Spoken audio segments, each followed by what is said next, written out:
Immigration और foreigners act पारित हो गया है। विधेयक पर चर्चा के दौरान केंद्रीय गृह मंत्री अमित शाह ने लोकसभा में स्पष्ट किया कि सरकार पर्यटन, शिक्षा, स्वास्थ्य सेवा और व्यापार के उद्देश्यों से भारत आने वालों का स्वागत करती है, लेकिन उन्होंने ये भी जोर दिया कि देश कोई धर्मशाला नहीं है। ग्रेटर नोएडा के नौलज पार्क थाना क्षेत्र स्थित अन्नपूर्णा गर्ल्स हॉस्टल में आग लगने से अफरा तफरी मच गई। आग हॉस्टल की दूसरी मंजिल पर एक कमरे में लगी थी, जिसका कारण एसबीई का कंप्रेसर फटना बताया जा रहा है।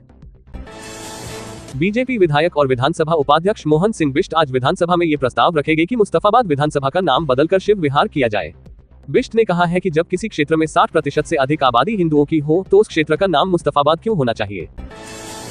भाजपा नेता दिलीप घोष ने कांग्रेस नेता राहुल गांधी पर निशाना साधा। उन्होंने कहा कि राहुल गांधी कुंभ मेले में न जाकर पछता रहे हैं।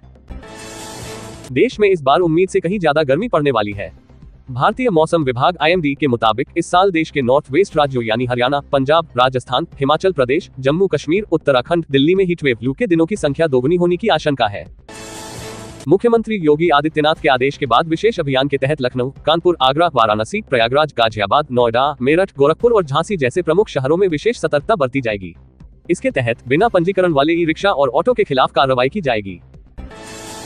संभल में सपा नेता फिरोज खान ने मुख्यमंत्री योगी आदित्यनाथ को संबोधित ज्ञापन में मांग की है कि जिस तरह महाकुंभ और कांवड़ियों पर हेलीकॉप्टर से पुष्पवर्षा कराई गई, उसी तरह नमाज के दौरान भी मुस्लिम समुदाय पर पुष्पवर्षा की जाए।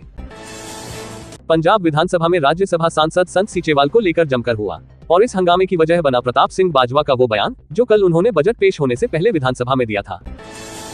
प्रधानमंत्री नरेंद्र मोदी के विदेश दौरे का नया कार्यक्रम सामने आ गया है। इसके तहत पीएम मोदी 3 से 6 अप्रैल तक विदेश यात्रा पर रहेंगे। पीएम मोदी थाईलैंड और श्रीलंका का दौरा करेंगे। दिल्ली में बिजली संकट गहराता जा रहा है। उत्तरी दिल्ली के बुराड़ी स्थित जगतपुर गांव में लोगों ने देर रात लंबे समय से जारी बिजली कटौती के खिलाफ प्रदर्शन किया और आउटर रिंग रोड को जाम कर दिया। अमेरिका में डोनाल्ड ट्रंप ने हाल ही में चुनाव प्रक्रिया को बदलने का आदेश दिया है। उन्होंने वोटिंग सिस्टम को लेकर भारत की तारीफ की और कहा कि वो भारत जैसा वोटिंग सिस्टम अपनाने चाहते हैं। कर्नाटक के बेंगलुरु में सूटकेस से महिला का शव बरामद हुआ है। महिला मूल रूप से महाराष्ट्र की रहने वाली थी और पिछले महीने अपने पति के साथ बेंगलुरु आई थी। पुलिस ने हत्या के आरोप में पति को गिरफ्तार किया है। महिला के शरीर पर 8 से 10 चाकू के निशान मिले हैं। मेरठ के चर्चित सौरभ केस में अब आरोपी मुस्कान और साहिल की डिमांड पर उनके लिए सरकारी वकील की नियुक्ति कर दी गई है। दोनों की पैरवी रेखा जैन करेगी। मेरठ जिला विधिक सेवा प्राधिकरण के सचिव उदयवीर सिंह ने बताया कि आरोपियों को न्यायिक प्रक्रिया के तहत वकील उपलब्ध कराना जरूरी है।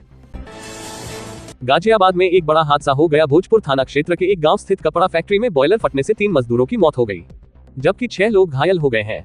घटना की सूचना पर पहुंची पुलिस ने मामले की जांच शुरू कर दी है। शवों को पोस्टमार्टम के लिए भेजा जा रहा है। सनराइजर्स हैदराबाद के कप्तान पैट कमिंस ने लखनऊ सुपर जायंट्स के खिलाफ क्रीज पर उतरते ही लगातार 3 छक्के जड़ दिए। कमिंस ने ऐसी कातिलाना बैटिंग उस गेंदबाज के खिलाफ की जिसने मैच में सबसे अधिक विकेट झटके। लखनऊ सुपर जायंट्स के hitting machine Nicholas Pooran orange cap की रेस में सबसे आगे निकल गए हैं। पूरन ने अब तक लखनऊ की ओर से 2 मैच खेले और दोनों मैच में ही उन्होंने अपनी आक्रामक बल्लेबाजी से विरोधी पक्ष के गेंदबाजों की जमकर धुनाई की।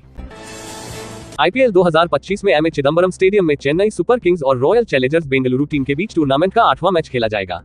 ये मुकाबला शाम 7:30 बजे से खेला जाएगा। दोनों टीम अपना पहला मुकाबला जीतकर यहां पर खेलने के लिए उतरेंगी। एक्ट्रेस रश्मिका मंदाना के सितारे इन दिनों 7वें आसमान पर चमक रहे हैं। उनकी पिछली 3 फिल्में बॉक्स ऑफिस पर 500 करोड़ से भी ज्यादा की कमाई कर चुकी हैं। उनका हर किरदार फैंस को काफी पसंद आ रहा है। सलमान खान ने अपनी आगामी फिल्म सिकंदर की रिलीज से पहली बार मिल रही धमकियों पर चुप्पी तोड़ी है। उन्होंने कहा कि सुरक्षा के कारण उनकी जिंदगी अब घर से शूटिंग और शूटिंग से घर तक सीमित हो गई है। सिद्धार्थ मल्होत्रा और कियारा आडवाणी शादी के 2 साल बाद अपनी शादीशुदा जिंदगी का नया सफर शुरू करने जा रहे हैं। बीते दिन दोनों खुद घर तलाशने निकले, जिसमें उनका साथ गौरी खान ने दिया। इस दौरान कियारा को पिंक कलर की शर्ट और स्किनी ब्लैक पैंट पहने देखा गया। जानने के लिए अभी टाइप करें दिव्य दिल्ली न्यूज। नीचे दिए गए सब्सक्राइब बटन को दबाएं और नोटिफिकेशन के लिए दिए गए बेल आइकन को क्लिक करें। हमारे वीडियोस को लाइक, शेयर और कमेंट करना ना भूलें।